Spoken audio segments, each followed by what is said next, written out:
This video will guide you through checking a draft education, health and care plan. A draft EHC plan is only issued following an EHC needs assessment and only where the local authority have agreed to issue an EHC plan. The draft plan will come with a covering letter and you have 15 calendar days from the date on the letter to respond to the plan. If you require more time to respond to the draft, you can ask the local authority for an extension, but they don't have to agree. The EHC plan is made up of several sections. Broadly, these cover aspirations in section A, outcomes in section E, educational, health and social care needs in section B, C and D, and educational, health and social care provision in sections F, G, H1 and H2. There should be a clear and direct link between the aspirations, needs, provision and outcomes in your plan. This can be achieved by thinking about outcomes as steps on the journey towards the aspirations. The needs are the things your child or young person will need support with. Provision is in place to match those needs. The local authority does not create new information for an EHCP. All information included in the EHCP must come from the evidence gathered in the needs assessment. This includes information you and your family provided, as well as information provided by professionals. These reports will be listed in section K of the EHCP, and you should have received a copy of these. Each report will have a reference number, K1, K2, and so on. Take the time to familiarise yourself with the documents and what's included, as this will make it easier for you to understand where the information in the EHCP has come from. Let's go through the EHCP section by section. You will notice that we won't do this in alphabetical order. This is because each local authority has their own way of setting out an EHCP. We will be looking at the sections in the order which Sheffield Local Authority uses. As we go through the EHCP, remember what you're checking for.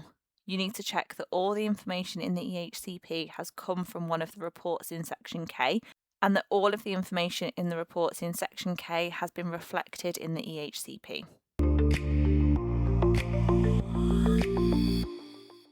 Section A is important because it shares your child's views, your views, and your hopes for the future. However, it does not legally require the local authority to provide any support.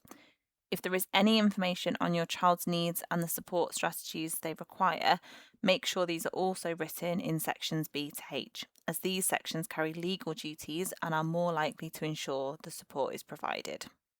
Section E contains the outcomes anticipated for your child. The outcomes describe what your child will be able to do as a result of getting the support listed in sections F to H of the EHCP. Outcomes should have been discussed and agreed with you before the draft plan was issued. There could be a variety of outcomes covering education, health and social care. Outcomes can be about reaching a particular education level, or they can be things that are important to your child, such as being able to take part in an out-of-school activity. The outcomes should be set over varying timescales, but generally look to the end of a key stage or other transition point, for example, by the end of primary school.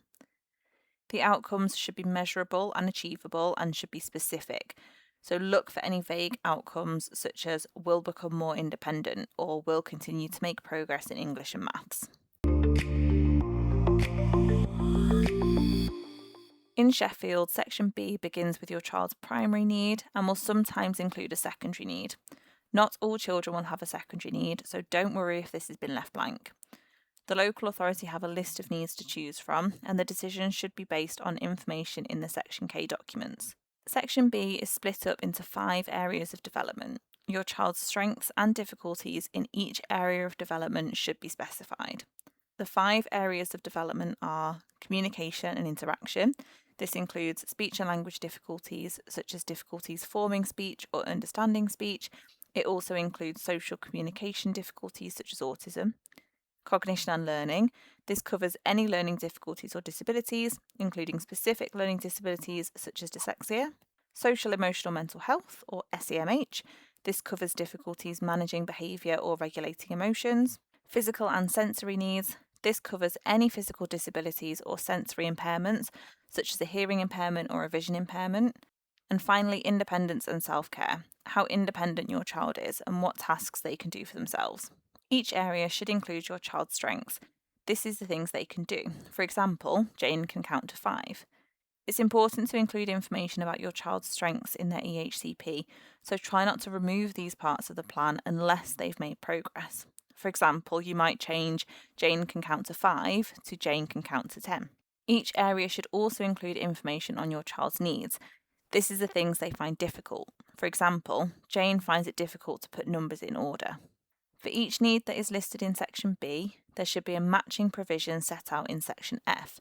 This means the type of support which will be in place to help meet that specific need. Some health or social care support, such as therapies that help a child learn new skills, should be included in section F because it's considered educational provision. Good provision should explain what support will be provided, who will provide it, how often it will happen, how much support will be given, and what level of skill or training the person providing the support needs. When reading section F, you can ask yourself the following questions. Is there support listed for each of my child's needs in section B? Does the support match my child's needs and describe what they need help with? Is the support clear, detailed, quantified, and specific? The provision should also make it clear how the support will help your child achieve their outcomes. Section C tells you about your child's health needs. Section G tells you what health support your child should get to help with those needs.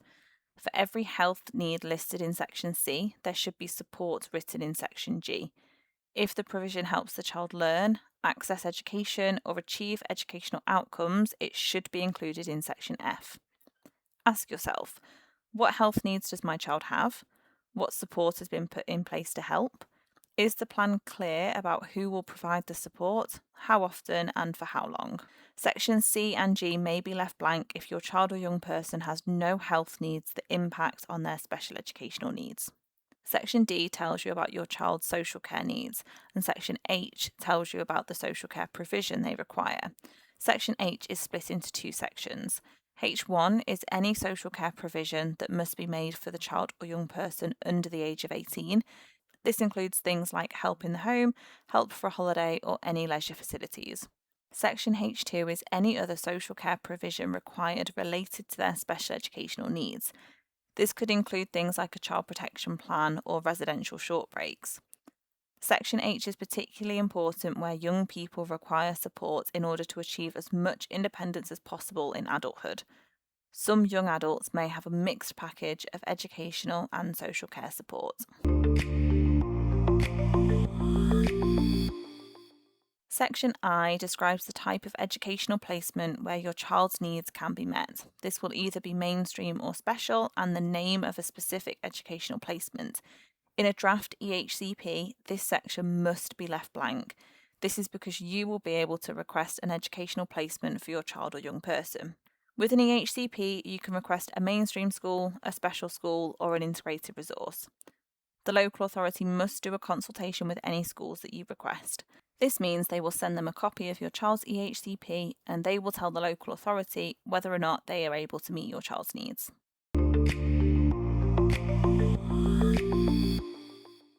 Section J is about personal budgets. When the local authority informs you that they will be issuing an EHCP, you have the right to ask for a personal budget to be prepared. This is not an extra pot of money, but a way of giving you, as a parent, more input into how the money allocated to your child is spent.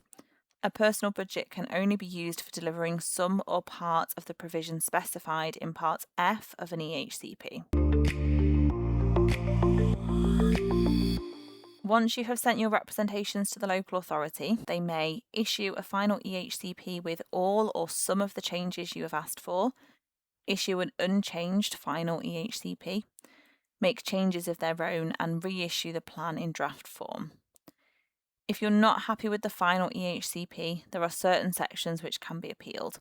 These are Section B, your child's educational needs, Section F, the educational provision, and Section I, the educational placement.